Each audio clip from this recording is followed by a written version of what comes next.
Welcome to class, everybody. Today we're going to be going over my 2025 MLB predictions, basically predicting how the season's going to go for all the teams, awards like Rookie of the Year, MVP, Cy Young, just stuff like that. Now, I know on this channel I like to focus on historical baseball content, but I do currently watch the game. I do love the game of baseball. I'm actively enjoying it, so I'm going to be actively making content on stuff like this. It won't be as much. I will be focusing more on the history, but for today, I just wanted to jump into my predictions because it's just a fun thing to do to predict, right? All right, so let's just jump into it so I can get you guys out of here on time. All right, first up is Rookie of the Year. In the NL, I have Dylan Crews winning it. He's MLB.com's number 4 overall prospect. And there's kind of two main reasons why I'm picking Dylan Crews. One is, well, he's good, right? If you look at his minor league stats, he's got some speed on the base pass and also getting it for some power. His average and strikeout struggle a little bit, as do most young people, but still the tools, the talent is there. And number two, I mean, his competition really just isn't there. I mean, AJ Smith-Shawver, one of my runner-ups, is probably not going to be playing too much because he'll be there until Strider gets back. He did earn a rotation spot. At that point, he's probably going to be the one to go because Atlanta already has kind of a full rotation. Maybe Lopez starts to fall off. They keep Smith-Shawver in, but I kind of doubt that. And then there's Lawler. I mean, just kind of unproven. He's up there on the betting odds. I believe Dylan Crews is second in the betting odds to Roki Sasaki. Then you have Dylan Crews, and then after that, there's not much else competition for Crews and Sasaki, and I just believe Crews will end up being better. Sasaki, he's a young guy. I feel like he might have some struggles coming into the MLB his first year. And then the dark horse, Luis Angel Acuna, a very fun player. Of course, he's the brother of Ronald Acuna, but again, very unproven. We haven't seen much of him. He hasn't earned an opening day spot on the roster. He's kind of behind Lindor there at short, but he plays both. He plays second and short. So hopefully he can get some playing time in, and maybe, hey, if he plays and he's got the tools, he definitely has the talent to be able to win Rookie of the Year. And then in the AL, I have Jackson Jobe winning it. He's MLB's number 5 overall prospect. He kind of has a similar build to Skeens like we saw last year. Not literally physically, but kind of how he pitches, right? He's got that power fastball. He's got a good curve. He's got a good breaking pitch, like Skeens with his sweeper slider type. He also has a good changeup. And then he's kind of added in that cutter. So yeah, Jobe is like Skeens, but he's not nearly as physically gifted as Skeens is. Through 233 innings in the minors throughout his entire professional career, he has 261 strikeouts. He does strike out batters at a pretty high rate. It's, I think, 25 to 29%. I forget what the number was I saw earlier. But yeah, he's very clearly gifted. And as long as he can just, keep it together and put it together along with Tariq Skubal in that rotation, he can be quite a good 1-2 punch there. Yeah, I also like Jack Leiter's chances of winning. He's actually touched triple digits this spring with his fastball. He's also added in kind of like a spike changeup. It's kind of a new grip going around. But yeah, I really like him over Kumar Rocker. I'm not entirely sure why Rocker's ranked above him, but I think Leiter has the better tools and command, and he's kind of proven it a little bit more than Rocker has. And then with Jason Dominguez, he's the number 21 overall prospect on MLB.com. There's just so many things that really haven't gone his way, right? His injury history, he had Tommy John. When he first came up, he did really good, but just the injuries, there's kind of been just things that have prevented a real campaign from getting started for him. So yeah, I don't really have faith in it. I just feel like something's going to go wrong for him. But again, he's a runner-up, so he definitely has his talent, his potential's off the charts, right? His power, speed. He's a great athlete. He absolutely has everything he needs to win Rookie of the Year, but I just got a feeling something's going to go wrong for him. And then the dark horse with Colson Montgomery. He's Chicago's best prospect. I think he's number 39 on MLB.com. The only thing I can really think of, I'll try and show it, is he had an absolute nuke off of Roki Sasaki in like a live at-bat or something. But obviously he's on a bad team, right? He's one of the best players. He should be getting a lot of playing time to be able to develop his skills, get some major league experience. I definitely don't think it'll be the year for him to win an award, but he will absolutely get a lot of valuable experience. All right, moving on to the Cy Young. Starting in the NL, I have Zach Wheeler winning it. It's kind of the same situation with Garrett Cole, right? Zach Wheeler's never won a Cy Young. Garrett Cole didn't win a Cy Young. He had multiple years of pitching at a very high level, but someone else was always just better, right? His competition just stepped up, and this year, kind of the same thing with Wheeler, I think will be his year. I think he will finally get over that hump and win a Cy Young. And one of the main reasons is he's been like the picture of consistency, right? Since 2018, he's started, minus the COVID year, he started 26 or more games in every single year since 2018. That's very, very impressive. And he finished second in the Cy Young last year with a phenomenal performance. Obviously, Chris Sale winning the Triple Crown. Not much you could do about that one. Yeah, last year he did very well, but just wasn't his year. Sale just outperformed him. And then Paul Skeens is currently the betting favorite, and all the betting favorites I'll talk about in this video from MGM, their website. Skeens is the betting favorite, and I understand that, right? He had an absolutely ridiculous year last year, in like the 230s for ERA plus, I think. The guy is just uber talented, right? We haven't seen something like this since Strasburg, and even Strasburg wasn't this highly touted. I mean, coming out of Air Force and then LSU, he barely played any in the minors. He came right up to the majors and dominated a sub-2 ERA. But the thing is, with pitchers in the MLB, they usually take a few years to develop, right? We saw it with Scuball last year, finally putting it all together. I'll talk about that in a little bit. I just feel like Skeen's going to be feeling some growing pains this upcoming year. And boy, I hope I'm wrong, because we really need some good young talent, especially on the pitching side in baseball. Someone in their early 20s to start their career out incredible and just continue going on, because Strasburg was supposed to be like that, and he was like that, but he just couldn't finish it out. Obviously, that goes without saying that he has the potential to win the Cy Young, but I see some growing pains this year for him, and I think Wheeler will finally just be that perfect picture of consistency and be able to win it. And then not kind of the same thing with Chris Sale, but same thing in terms of talent, right? He obviously has the talent to win it.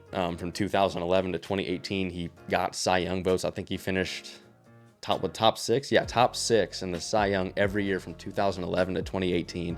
He very clearly has what it takes. He just did it last year with a Triple Crown. He's in a phenomenal environment too in Atlanta, a great team, a great rotation around him. But it's very hard for someone at his age to replicate Cy Youngs. I know, well, it's easier for a pitcher to do it because with age, they usually get better. I mean, look at Verlander and Scherzer. With Sale, his history with injuries, although I do feel like his health is in probably the best it's been since he initially got injured in like 2019 or something. It's hard for me to pick him again to win the Cy Young. He's still, regardless, I mean, last year's Cy Young, he's a future Hall of Famer, right? Last year's Cy Young helped him tremendously in his Cooperstown case. He has 53 WAR. I feel like that goes very under the radar. I don't feel like people talk about that at all. 53 WAR, and he's going into his age 36 season. He's at least got 3 more good years left in him. But yeah, this year I think Wheeler would just edge him out. And then the dark horses, you got Sandy Alcantara, however you say it. He was absolutely incredible in 22. And then 23 just had a down year. He couldn't find his command. Served up way more runs, walks, hits than he should have. And then obviously had Tommy John towards the end of the year, so he didn't pitch at all last year. So he's kind of fallen off the radar, right? He's still uber talented. He can hit triple digits with his fastball. He's got a great changeup, a good slider too. He really just needs to find what he found in 22, and he easily can win a Cy Young. He had like 8 WAR that year. He can definitely replicate that. And then Kodai Senga seems like an odd pick, but if you look at his NPB, which is Nippon Professional Baseball, this Japanese professional baseball league, and his MLB stats when he's healthy, I mean, he puts up great numbers. He can easily rack up the strikeout totals. Voters love seeing that. He can get some wins on the Mets. They're a decently good team. His ERA is always like kind of low 3s. If he just takes a slight step up, he's definitely going to get Cy Young votes. All right, and then in the AL, I'm going with Logan Gilbert, the Seattle starting pitcher. He should be their ace with Kirby out, and even with Kirby in, I think he'd still be their ace. It seems like an odd pick, right? But I believe he has all the tools that he needs to be able to win a Cy Young. He's not in the strongest division. I'd say the AL West is middle of the pack, right? They're good. The Astros, Rangers, Mariners are good teams, but they're not like, super strong. It's not like the NL West, right? So he'll be able to rack up some stats there. And he also kind of has that consistency of Wheeler, right? These past few years, if you look at his stats, he's been able to pitch a ton of innings, get a decent ERA. He's actually racking up a lot of strikeouts too. He's still young enough to improve. And last year, I mean, his whip, it looked like a fake number. I think it's .887. Like that can't be real, right? That was the best in the league by like 35 points, and Scuball was in second place for that. So he has everything he needs. If he just, puts it all together and takes that next step forward, I definitely think he can win the Cy Young this year. But if Gilbert doesn't win it, Tariq Skuball's next step, right? We just saw what he did last year. He's taken the kind of traditional route of development for a pitcher in baseball, right? They take 4, 5, 6 years, put some stuff together, kind of figure out their stuff, their mechanics, and then they start to blossom. And that's exactly what Scuball did last year in his age 28 or 27 season. Can't remember. But yeah, he definitely, if he put it all together, all right, he won the Triple Crown, Cy Young, 170 ERA plus, 2.49 FIP, 18 wins on the Tigers. I know the Tigers are getting better, right? And Scuball's probably the main reason for that. But still, pretty much if he doesn't get hurt or Gilbert doesn't go off, he'll probably win it as well. He's a very close runner-up. And then Cole Reagans. Cole Reagans is pretty much Tariq Skubal in a lighter blue. That's pretty much what Cole Reagans is. He's got that power fastball, got a good changeup. He's also got a slider too. They're both power lefties. They're very similar pitchers. Reagan's got like 5 WAR last year. That also went under the radar. So same thing with Gilbert. If he can just take that next step forward, he's also like 27. So he definitely has experience. If you can just take that step forward, he definitely will get Cy Young votes. Dark horses, Miller and Bybee are both kind of similar pitchers, not necessarily in build and type of pitches, kind of, but in the sense of where they're at, right? They're both young-ish pitchers. They're still developing, but they both have had great seasons in their early years. I think Miller had a 1.25 ERA plus, and Bybee had a 1.17 ERA plus last year. So they're definitely coming into their own, right? But I still think they need a few more years to be, upper echelon talents. Right, time for the award we're all here for, right? The MVP. And as you can see, in the NL, I have Juan Soto winning it. In the AL, I've got Bobby Witt Jr. Starting off with Soto, there's really no reason why Soto would ever not win an MVP. He can get an 8 WAR season. He can get a 1,000 OPS season. He can get a 200 or 180 OPS plus season easily. He can hit 40 home runs. He can get 100 plus RBIs. He can walk 130 times. He can bat 300. There's pretty much nothing he can't do outside of his defense and his speed, which, by the way, are both still average. He's probably the best pure hitter in baseball right now, and he definitely has the best plate discipline in all of baseball right now. That's not even a debate. It isn't. If he continues at the pace he's at, he will easily eclipse the top 15 or top 10 mark all time. So just for fun, if you took his average WAR per season, you threw out the COVID year just because, only played a certain amount of games, and then you multiplied his average WAR per season to where he would play through his age 40 season, he would end up with 121 career WAR. That easily slots him into like the 13, 12, 11 spot all time. And yeah, he's 26 years old. He's 26. He just turned 26 last October. That's insane. He's still so young and so good. He will be getting top 3 MVP votes for the next decade. And this year, I think he does win his first. Now, the obvious asterisk, at least for the next few years, to Soto just winning a cakewalk MVP is Shohei Ohtani, one of my runner-ups here. The reason I didn't pick Ohtani this year to win MVP is just because I don't think he's going to produce near as much as he did last year. Last year, he chose to steal more bases because he couldn't provide more for his team because he was out with his pitching. He couldn't throw, right? He just had Tommy John. So he chose to steal more bases and get value for his team that way. Now that he's working back from Tommy John, he's working back from that injury, he's focusing more on getting back on that mound. He's not going to be able to put up as much like counting stats as he did last year. Right, he can still go 30-30. He can still go like 40-30, 40-25, which is still an MVP caliber season. There's no way he's stealing 50 bags again. He could hit 50 home runs, but I think we're going to see a much more human-like Ohtani this year because he is putting his focus back onto 2 separate facets of the game. But a guy who can steal a lot is Elly De La Cruz, one of my other runner-ups. This guy puts up counting stats in his sleep, right? He got 92, I think, combined home runs and steals last year. The only real problem for him is his strikeouts, right? He showed he played 160 games last year. He can play a full season. He can accumulate those stats throughout the whole year. His only problem really is just that plate discipline. And that comes with age, right? And he is getting older. He still is only 23. Throughout the next 7, 8-ish years, he will continue to build that plate discipline and also continue to accumulate MVP votes. All right, now the dark horses for my NL. They're not very dark horsey. They're more in the light than a typical dark horse would be. Michael Harris and Austin Riley, they're good players, but they weren't on MGM's betting favorites list, so I guess we can count that as a dark horse, right?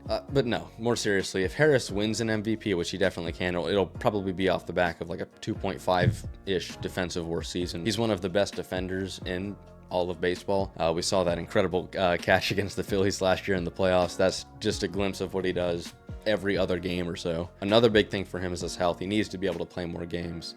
And if he does that, he will hit that 30-30 mark. And if he continues with that great defense, if he can hit for some average, he absolutely has an MVP in his future. And Riley, he's as solid as a third baseman comes, right? He'll play 160 games a year. He can belt out 40 home runs easily, 100 plus RBIs easily in his sleep. He can get a 280 plus batting average.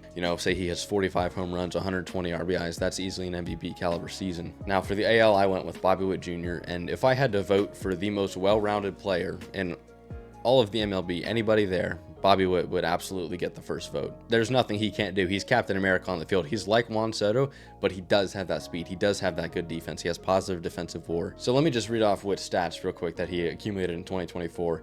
He had 9.4 WAR, 9.2 offensive, 1.2 defensive. Again, those don't add up exactly because some of them use the same numbers in their calculations. 211 hits, 125 runs, 31 home runs, 32 steals, 332 average, a 977 OPS, a 171 OPS plus, and a good 57 to 106 walk to strikeout ratio. I mean, he quite literally he's a 5++ tool player. All 5 of his tools are ++. There's nothing he can't do. And the reason you see Judge isn't up here is because I believe will either A, get injured, or B, will have some pretty moderate, regression coming his way. And if Judge gets injured, right, he might only play, 100 games. If he has some regression, he might only hit like 35 home runs or so. And Witt, with all that he can do with the power, speed, the fielding, the average, right, the good discipline even too, I would think that the voters will be able to see that Witt is more deserving of the MVP this year. And then runner-ups, I mean, if people just forgotten about Mike Trout just because he hasn't played, right, he gets injured a lot, and I understand that's a big deal, right? He hasn't played more than 119 games since 2019, and that's a big deal, right? I mean, the best ability is availability, and Trout has not been available these past, 5 years. But come on, it's Mike Trout, right? We know his stats. We know how good this guy is. Even if he's, moderately healthy, 100 games, he's good for 6+ WAR, 40 homers, 100+ RBIs. He actually started stealing some bags last year too when he was healthy for his very short stint. I'm aware it was very short. All right, small sample, I know. To put it simply, if he plays more than 110 games, he will be getting MVP votes. And Vladdy's just too good not to be up here. I mean, last year, I think he had 166 OPS plus, 30 home runs, over 100 RBIs. He hit well over 300, I think in the 320s. And I feel like he deserves more attention. I feel like the media has kind of just overlooked him since his rookie year. He's very good. He's very consistent too, and he's definitely developing. He went through some struggles early on in his career with his weight, with a position change, but he's definitely come into his own, and he, like I said, is just too good to not be receiving MVP votes. And last year he did. He got 6th place, but this year I think he makes a jump into the top 3. And then the dark horses in the AL, they weren't very deep in thought. With Rutschman, there's kind of like the eye test with the catcher, right? They kind of get a pass on the stats. Like if you're a good leader, you throw a bunch of guys out, you're able to rally the team around you, especially him. He's a switch hitter. He's got power. You kind of get a little bit of a pass, and you'll get some MVP votes for being a catcher, because it is probably the hardest position to play in baseball. And Santander, I know it looks like he's on the Orioles here, but he is now on the Blue Jays. He put up really good power numbers last year, and voters love to see that. I mean, it's possible he could hit 50, but I doubt it. He'd probably hit more in the low mid 40s. If he gets a lot of RBIs and his competition isn't that good, it's possible, but this is a very dark horse pick here. It's not very likely. All right, and then moving on to kind of the season finishes in the NL here. You can see in the top left here, I have the key Z, meaning you got a first round bye. Y, meaning you got the division, and W is a wild card spot. I have the Dodgers, Brewers, and Phillies winning their divisions respectively. In the wild card teams, I have the Braves, the Mets, and the Diamondbacks are in there too. And then I have my projected top players from the divisions, you can see here. In the NL East, I have Soto, Riley, and Wheeler. We saw some of those guys in my MVP and Cy Young talks. In the Central, we've got Ellie De La Cruz, Paul Skeens, and William Contreras. And of course, in the NL West, we have Ohtani, Tatis, and Corbin Carroll. And again, same thing for the AL. I have the Astros, Royals, and Orioles winning their divisions, with the Orioles getting their first round bye in the playoffs with about 90 to 100 wins, with the Tigers, Guardians, and Yankees making it as wild card teams. And you can see my top 3 players here. In the AL East, we have Gunnar Henderson, Judge, and Vladdy. In the Central, we have my MVP pick, Bobby Witt Jr., Tariq Skubal, and Cole Reagans. In the AL West, I have Mike Trout, Yordan Alvarez, and Logan Gilbert. And there's an asterisk next to Mike Trout, and you see his WAR is there's a big wide margin there, and that's because that's an if he's healthy. It's an if he's healthy. Same thing with Judge, right? If he's healthy, he will get much more WAR. If not, obviously he'll get less. All right, and then finishing it out for the postseason, I have the winners of the NL, AL pennants and the World Series. In the NL, I have the Dodgers taking home the pennant. In the AL, I have the Orioles taking home the pennant. And for the World Series, I have the reigning champs winning it all again, the Los Angeles Dodgers. But as always, thank you guys so much for coming to class. I've been Professor Baseball. You've been great, and I will see you next time. Dark horse, Luis Angel Acuna. He's a very fun player. Of course, the brother of Robert. I was going to say Robert Acuna. And then, of course, my dark horse. That rhymed. He's got a good curve, a good break ball.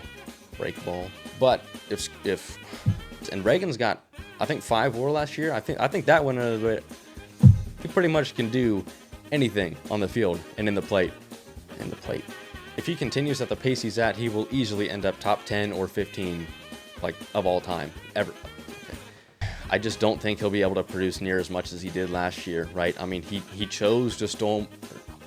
The reason I didn't pick Ohtani, which I don't think he'll produce nearly as much as he would have. The reason I didn't pick Ohtani last year, oh my goodness. In the Central, we have my MVP pick. Witt, Skubal, Reagans. In the Central, we have my MVP bit. In the Central, I can't say it.